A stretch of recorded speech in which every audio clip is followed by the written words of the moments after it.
Module 4, Chapter 3. Welcome to the third chapter of Module 4.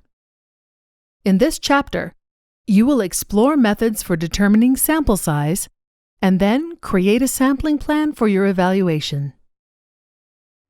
There are two types of data you might collect: quantitative data and qualitative data. Quantitative data are numeric and answer how much and to what extent questions. Qualitative data are non-numeric and answer why and how questions. Module 5 will cover these two types of data in more depth. Before you begin collecting either type of data, you should determine the adequate sample size you will need to feel confident that your results are not due merely to chance. If you collect data from too few individuals, you might have skewed findings. If you collect data from too many individuals, you might waste resources by gathering data you do not need. Qualitative data collection is less dependent on large sample sizes and tends to involve non-random sampling types. Quantitative data collection requires larger sample sizes and tends to involve random sampling types. Qualitative data collection tends to involve non-random sampling. Data are often collected through qualitative methods until saturation is achieved. Saturation is the point at which data collected begin to yield no new information. For example, if the AMP evaluation team interviews teachers about student barriers to completing math homework, the team may reach a point at which the teachers identify no new barriers during the interviews. The team should then conclude that it has reached saturation and stop collecting data. This chapter focuses on quantitative data collection, in which you use either a random sampling type or purposive sampling. In both cases, you should determine the sample size needed to detect an effect or group difference related to your program. In the case of consecutive, convenience, or snowball sampling, you do not need to be as concerned with sample size because you want to obtain the largest sample possible given your resource constraints. To identify the sample size for random sample or purposive data collection, you should first consider the unit of measurement. The unit of measurement is the level at which you plan to collect data. For example, if you were examining whether a program had an effect on student achievement, and you plan to look at the test scores of individual students, then your unit of measurement is students. In some cases, you may need to protect individual identities by looking at a phenomenon through a larger lens.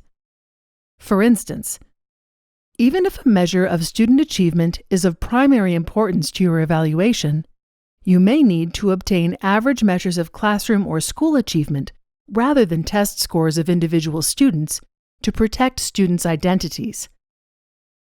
Consider whether your unit of measurement can be at the individual level without personally identifying students, or whether it should be at a higher level, such as a classroom, school, or district. After you identify the unit of measurement, the next step is to identify the sampling unit. The sampling unit is the level at which you identify individuals for the sample. Sometimes this is the same as the unit of measurement.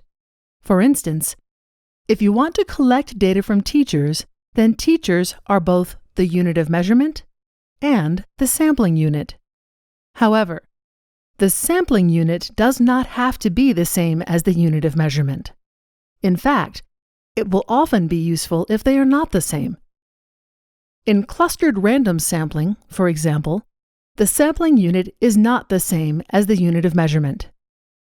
When you want to obtain measurement from many individuals, for example, teachers, students, and parents, it is often useful for the sampling unit to be at a higher group level. For example, schools are sampled to identify teachers, students, and parents from the same school.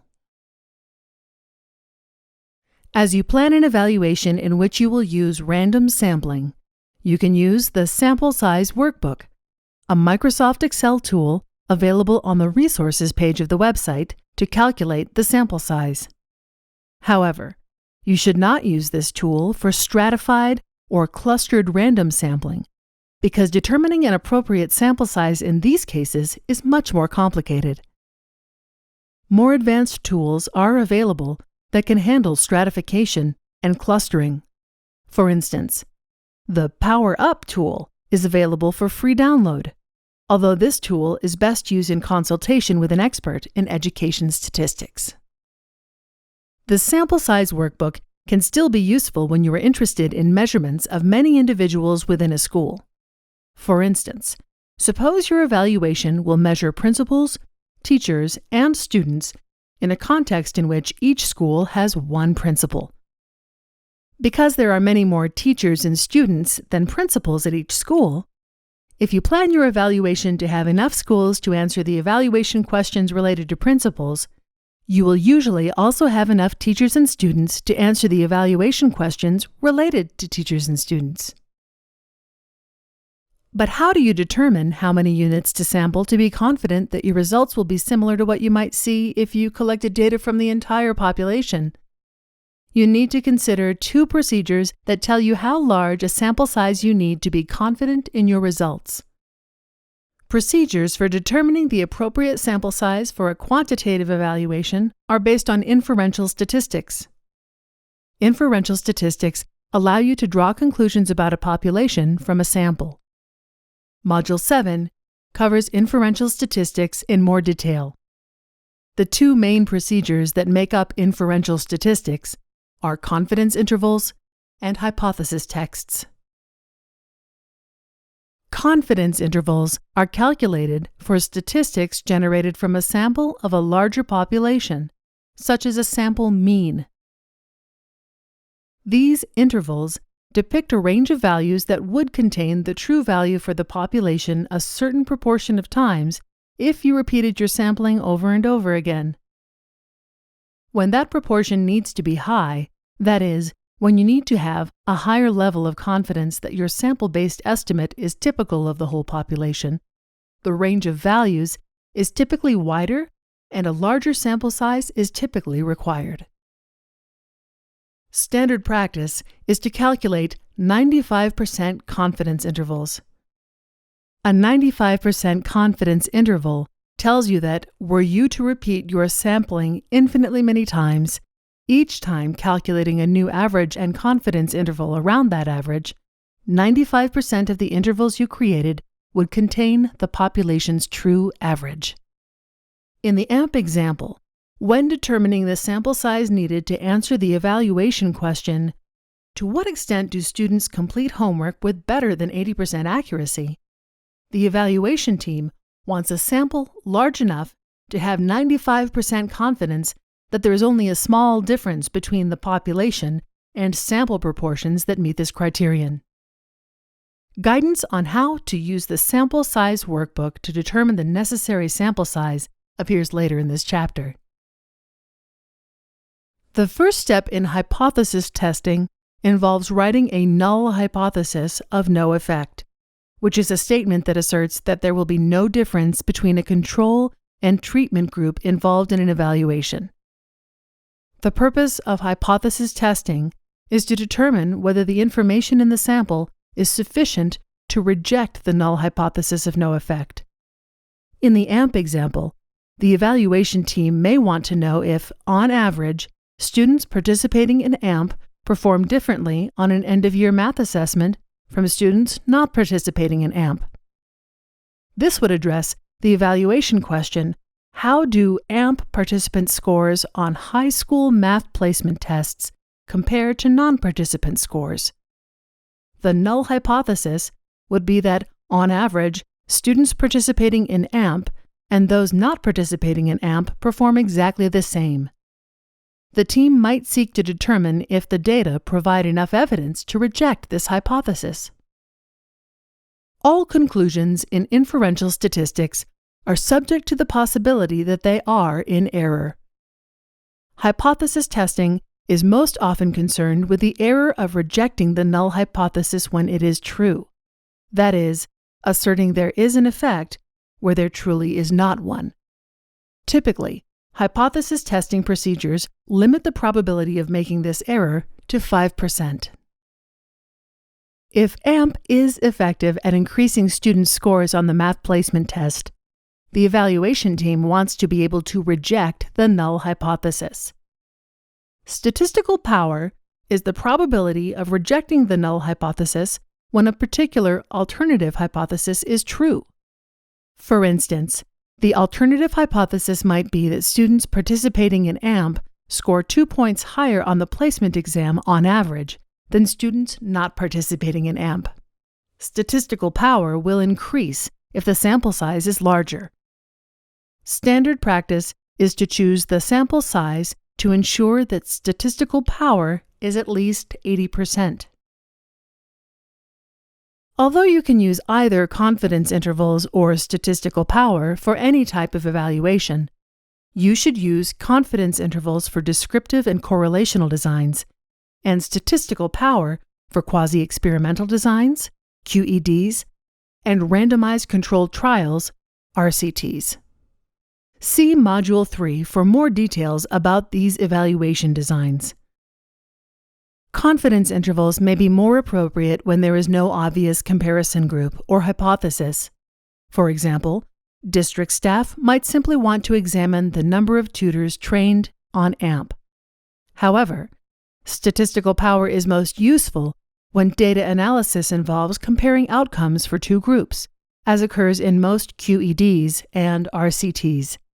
For example, the school district using AMP might want to compare the math achievement of their students to those students in a similar school district that is not using AMP.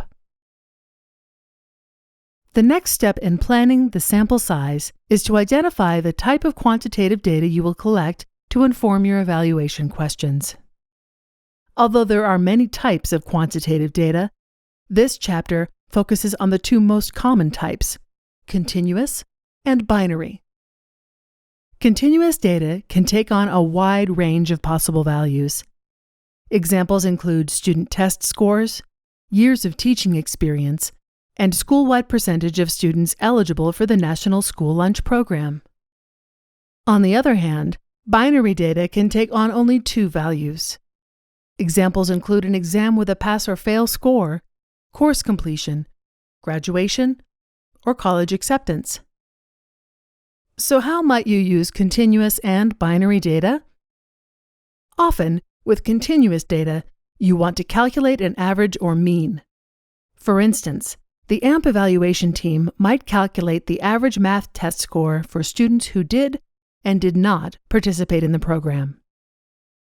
With binary data, you want to calculate a percentage. For example, the AMP evaluation team might be interested in the percentage of students in the middle school who passed a math exam after participating in the program. When planning the sample size for an evaluation with continuous data, the required sample size will usually depend on how spread out the data are. Standard deviation is a commonly used measure of spread. Module 7 includes more detail on standard deviation. A standard deviation tells you how spread out your data are within a given sample. When there are two groups of interest, your sample size calculations assume that the standard deviation is the same in the two groups. Over the next few slides on sample size planning, when the data are continuous, we will discuss distance in terms of standard deviation units. Doing so will simplify sample size planning. We will also use the sample size workbook to calculate sample sizes for different scenarios. It is worth noting that when there are two groups of interest, calculations will be based on the assumption that the standard deviation in the two groups is the same. To begin, let's focus on estimating a single mean for a continuous variable. For this scenario, let's suppose the AMP evaluation team wants to answer the evaluation question, to what extent are parents satisfied with their students' homework completion? To answer this question, the evaluation team decides to ask AMP parents to rate their satisfaction with their students' math homework completion on a scale of 0% to 100% satisfied. Suppose that previous surveys indicated that the standard deviation of parent satisfaction ratings tended to be around 4 percentage points. The team could determine this standard deviation by reading previously published literature about parental satisfaction surveys. The evaluation team must decide how close the average rating of the sample of parents needs to be to the true average rating for all parents of AMP students in order for the evaluation to be useful. One way the team can decide is to read previously published literature to learn what level of difference in satisfaction is considered practically meaningful or policy relevant. Another way the team can decide is to informally interview a few principals. Suppose the team learns that principals regard differences in parent satisfaction scores of less than 1 percentage point as trivial, but regard differences of more than 1 percentage point as worthy of attention. Then, it would be reasonable for the team to decide that the difference between the sample mean and the population mean should not exceed 1 percentage point. This means that the desired interval width is 2 percentage points. Because sample size planning measures distance in standard deviation units, the team divides the desired width of 2 percentage points by the standard deviation of 4 percentage points to determine that the necessary interval width is 0.5 standard deviations. To meet this standard deviation interval, the team wants to estimate the true average rating for all parents in the district to within plus or minus 1 percentage point. To do this calculation in the sample size workbook, choose the Confidence Interval for a Single Mean heading under the Confidence Intervals tab. When you enter the desired interval width of 0.5 in the appropriate place in the spreadsheet, you obtain the required sample size of 62, the number of parents the AMP evaluation team will need to address the evaluation question. Now let's suppose the AMP evaluation team wants to answer the evaluation question: to what extent are parents of students participating in AMP more or less satisfied with their students' homework completion compared to parents of non-participating students?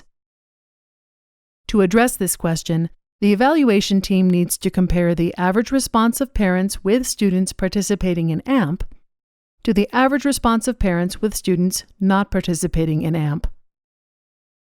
The team wants to estimate the difference between the true average rating for all AMP parents and the true average rating for all non-AMP parents to within plus or minus 2 percentage points.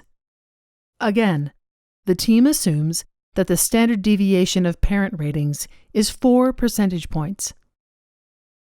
In this scenario, the evaluation team needs to specify what proportion of the sample will be in each group. It is usually preferable to sample an equal number from each group if possible. However, in this case, because there are fewer students in AMP, the team samples 25% of AMP parents and 75% of non-AMP parents.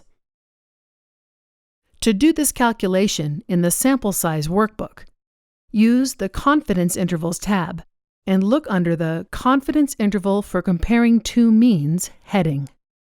Enter 0.5 for the desired interval width and 0.75 for the proportion of the sample that will come from the first group, and you obtain the necessary sample size. The team needs to sample a total of 328 parents, 82 from families participating in AMP and 246 from the non-participating families. Now let's consider an example with binary data.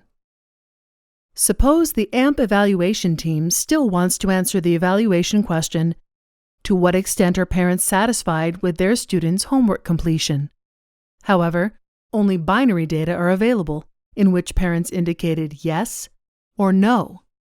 the evaluation team wants to estimate the proportion of yes responses, and they must decide how close the sample estimate of this proportion needs to be to the true proportion for the evaluation to be useful.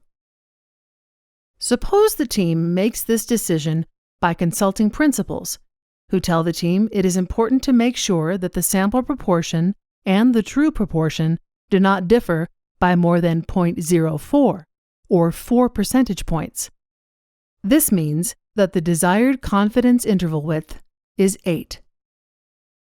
The team wants to estimate the proportion of all parents who are satisfied to within plus or minus 4 percentage points, 8 in total. With binary data, instead of assuming a standard deviation, the team needs a rough estimate of the proportion of parents who will answer yes. In this case, the team assumes that this value is 60%. The team finds that it needs to sample 577 parents to feel confident that the team will collect data from enough parents to get an accurate sample. Note that with binary data, the sample size requirements will be larger.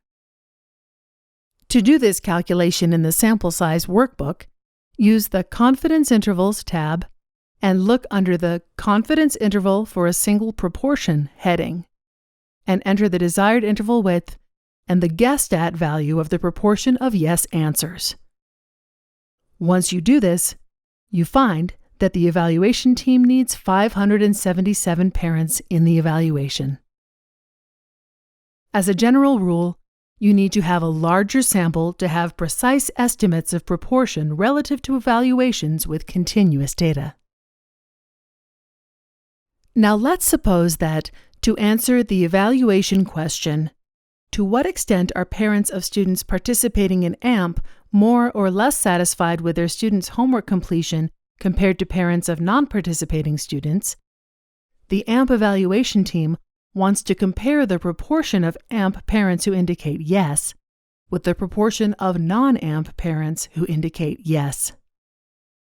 In this case, the team wants to estimate the difference between the true proportion of AMP parents who are satisfied and the true proportion of non-AMP parents who are satisfied. The team assumes that the proportion of satisfied AMP parents is about 70%, that the proportion of satisfied non-AMP parents is about 50%, and that 25% of the sample will be AMP parents. The team wants to estimate the difference between the proportions to within plus or minus 8 percentage points, which means they need a confidence interval width of 16. As discussed previously, there are many ways the evaluation team might make this determination. In this case, the team holds informal discussions with principals who consider 8 percentage points to be the smallest practically meaningful difference. In other words, differences of less than 8 percentage points would not be worthy of attention, according to most principals. The team finds that it needs to sample 673 parents. To do this calculation in the sample size workbook, navigate to the section of the spreadsheet with the heading Confidence Interval for comparing two proportions. Enter 16 for the desired interval width, 0.7 for the estimate of the proportion of yes responses from AMP parents, 0.5 for the proportion of yes responses from non-AMP parents, and 0.25 for the proportion of the sample that will be AMP parents. You can see that the required sample size is 705 parents. This is a large number. As noted earlier, it is best to plan for equally sized groups when possible. The team now changes the problem and assumes that 50% of the sample will be AMP parents. In this case, the required sample size is only 553. Now let's suppose that the AMP evaluation team wants to conduct a quasi-experimental design, or QED, or randomized controlled trial, or RCT, that compares two groups after making a statistical adjustment to account for pre-existing differences between the groups. This decision implies that the team wants to make a causal comparison that applies to the whole district and that the team will use power analysis for sample size planning, unlike previous scenarios. The sample size planning approach discussed in this scenario is most appropriate for planning an RCT. However, the results are also approximately correct for planning a QED that adjusts for pre-existing differences between groups, provided that those differences are not overly large. Suppose that the evaluation team wants to answer the evaluation question, how do AMP participant scores on high school math placement tests compare to non-participant scores? To make this comparison, the team must first identify the smallest difference between AMP student scores and non-AMP student scores that would be sufficient to justify keeping the program. The specification should be in standard deviation units and is known as the minimum relevant effect size, MRES. Effect size is a measurement of the strength of the association between an intervention and outcome. In the AMP context, effect size is defined as the difference between the average scores of AMP students and non-AMP students, divided by the standard deviation of those scores. The larger the effect size, the stronger the relationship. In some cases, the effect size might indicate a small but important relationship, so the team wants to determine the smallest relationship that the study should be able to detect using MRES.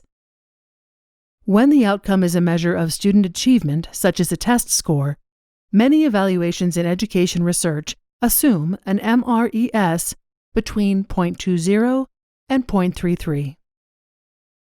The AMP evaluation team also needs to determine the proportion of the sample that will have participated in AMP in order to conduct the power analysis. The team will likely have this information on hand, which is the number of students who will have participated in AMP divided by the total number of students eligible to participate. The AMP evaluation team wants to determine the causal effect of AMP participation on high school math placement test scores. Of course, different students will obtain different scores on the test. The extent of these differences is called the variation in the scores. If AMP is effective, it will explain some of the variation in these scores. However, other variables will also explain variation in the scores. These variables may include eligibility for the National School Lunch Program, each student's test scores in math from previous years, homework completion percentage, gender, and race, ethnicity.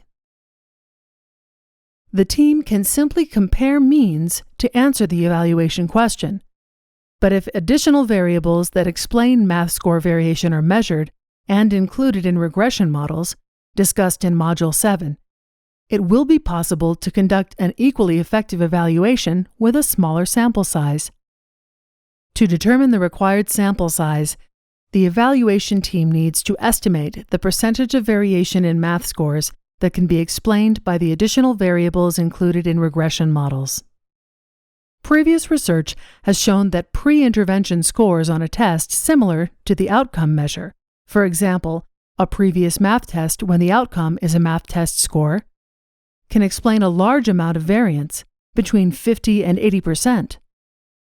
Demographic covariates, such as gender or eligibility for the National School Lunch Program, can be expected to explain a smaller amount of variance, between 20 and 50%. Note that the variance-explained numbers cannot be added.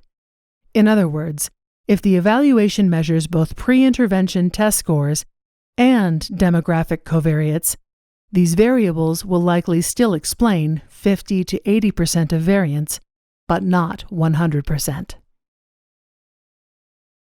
Going back to the AMP example, navigate to the Power Mean Difference tab of the Sample Size Workbook. The evaluation team might assume a standardized MRES of 0.25 because the team will have access to pre-AMP test scores. The team assumes that 60% of the variance, proportion of variance explained by covariates (R squared) in math scores can be explained by other variables. The team also assumes that 75% of the sample is not participating in AMP. If you go to the sample size workbook and enter the assumed values, you will find that the evaluation team needs 268 students in their evaluation. Now that you have learned sampling considerations and used the sample size workbook, let's apply them to your own evaluation questions. Choose one or more of your questions and use the Sampling Plan for Evaluation Questions handout, available on the resources page of the website, to draft a sampling plan. Use the sample size workbook to complete the sampling plan. Creating a sampling plan may take you up to 45 minutes. Power Up is a more advanced tool that can help you choose a sample size in more complicated cases, such as for stratified or clustered random sampling. After you draft a sampling plan, you are ready to move to the next step of the program evaluation cycle, Module 5. In that module, you'll review components of data quality and learn to identify existing data sources. For users who wish to conduct more complicated sampling plans but take into account variation among schools or classrooms, we recommend utilizing Power Up, which will provide users with the ability to also take these considerations into account.